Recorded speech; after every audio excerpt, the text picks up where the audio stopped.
are you today? Hope you are well and good morning. I'm fine. Today I'm going to read a reading where we are reading a book.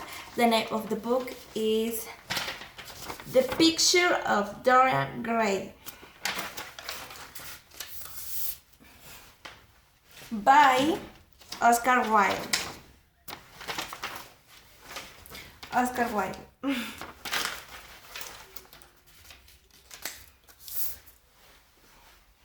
And when I am reading the chapter, I found words and I didn't know what is in Spanish, so I look in the dictionary.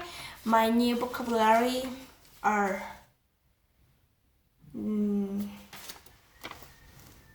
good. Good is a place where there are trees. Spanish, bosque.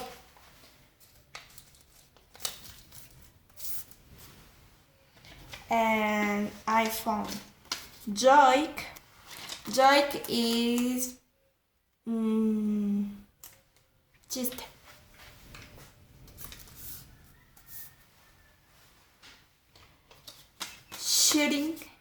Shooting is disparo or tiroteo.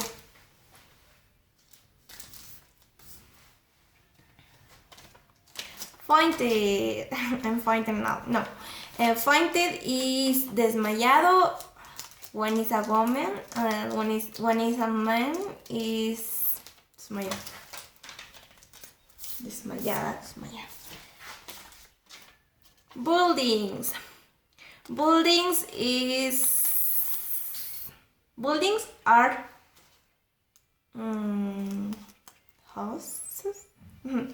In Spanish is edificios.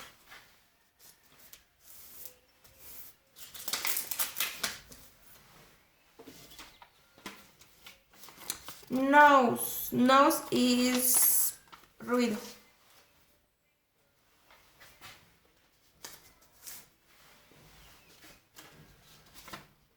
Murder. Murder is asesino. Asesinado or asesinada.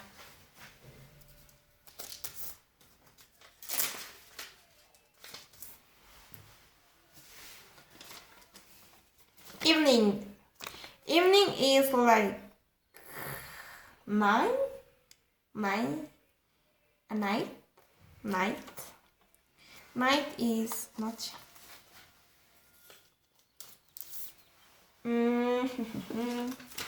Clever. Clever is like intelligent. Spanish, inteligente.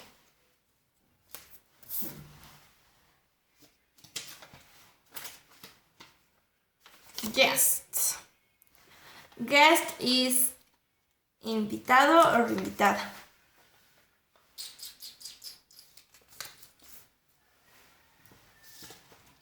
Safe. Safe is when a person. Safe in Spanish is seguro or segura.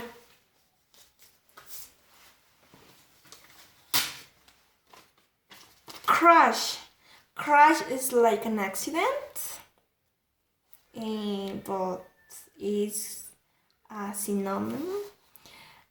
In Spanish is choque.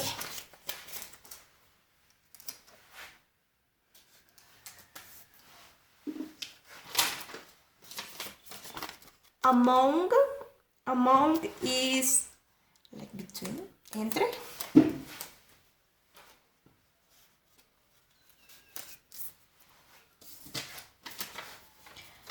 Handkerchief. Handkerchief is pañuelos.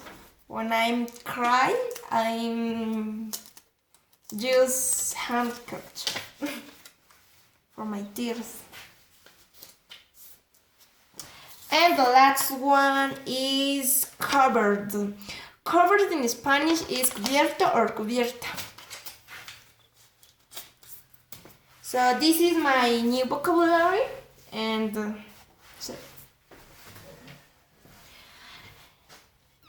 now I'm going to read the chapter 14 of the book, The Picture of Dorian Gray. So I start now. I am going to start now.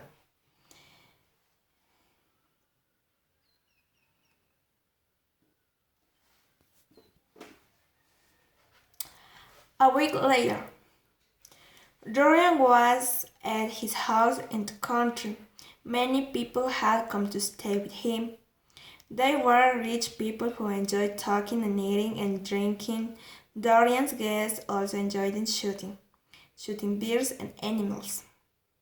One evening, Dorian was with Harry and other friend, Lady Monmouth. Harry was laughing and saying clever things as he usually did. Lady Monmouth was laughing and listening to Harry. Dorian was telling too. I must leave you now, said Lady Monmouth. I want to change my dress before we have dinner. Let me get you some flowers.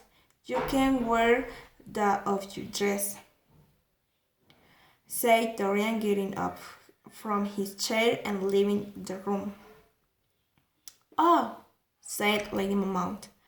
I hope he gets me flowers that will look right with the color of my dress. As they left the room, Harry and Lady Monmouth suddenly heard a crash, and the next room they found Dorian. He was lying on the floor next to a window. He had fainted. Dorian soon opened his eyes, but his body was shaken and his face was very pale. Are you ill, dear boy? Asked Harry. You fainted. You must go and lie down. No, said Dorian quickly. I don't want to lie down. I don't want to be alone. So Dorian had dinner with his guests. He talked and laughed with them. He made jokes and he told stories. But he was remembering the white face looking at him through the window. It had been the face of James Bond. The next day Dorian would not leave his bedroom. He felt ill and he was frightened. And he heard a news or saw a door open. He remembered Basil Vane. He remembered the murder of Basil. He remembered the face of the windows. Dorian lay in bed. He did not sleep during the day. Harry went into Dorian's room and found Dorian crying. After 2 days, Dorian was not frightened. James Bond could not know where he was. James Bond must be in London. He had imagined James Bond's face at the windows. On the 3rd day, Dorian was feeling better. Some of his guests were going in to shoot birds and Dorian decided to go too. It was a cool day and the sun was shining.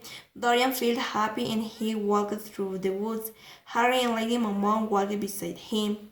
Suddenly, one of the guests shot at something among the trees.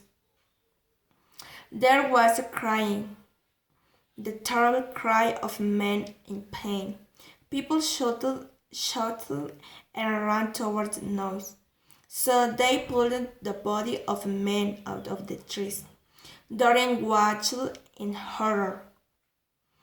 Harry touched Dorian's arm. I think we'd better stop shooting today, he said. Oh, Harry, this is terrible and something more terrible is going to happen. I know it, replied Dorian. Don't worry about it, Dorian, said Harry. It was an accident. it wasn't a murder. Harry was never serious for long. I would like to meet a person who has done a real murder. He went on laughing. Lady Mount laughed too. But Dorian suddenly felt ill. His face became very pale. Dorian smiled politely. I'm feeling tired. I must go to my room. Excuse me. In his room, Dorian lay down in his bed. His body shook with terror. Fear and dread were everywhere in his house. He did not want to spend another night there. At 5 o'clock, Dorian told his servant that he wanted to take the night train to London. His servant went to pack Dorian's suitcase, but he soon returned. Excuse me, sir, he said to Dorian. There is a problem with the dead man, the man who was shot. Yes, what is it? Said Dorian. Do you need money to give to his family? No, sir. This is the problem.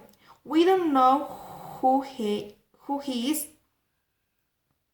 He was crying some money and a gun. But we could not find his name on anything. He's a sailor. A sailor? Cried Dorian. Suddenly he was excited and hopeful. They ran to the door. Where is the body? Quickly!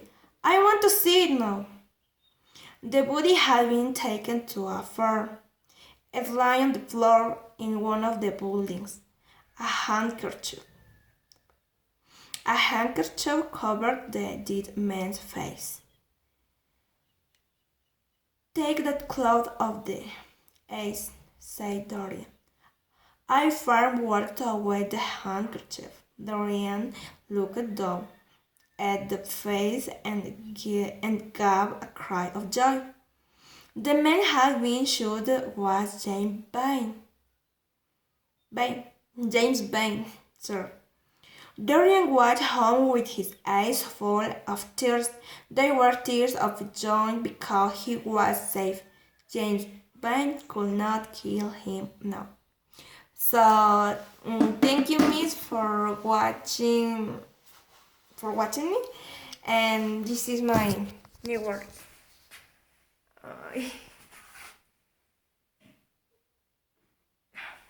So goodbye. You have a good day, and bless you. Bye. Take care.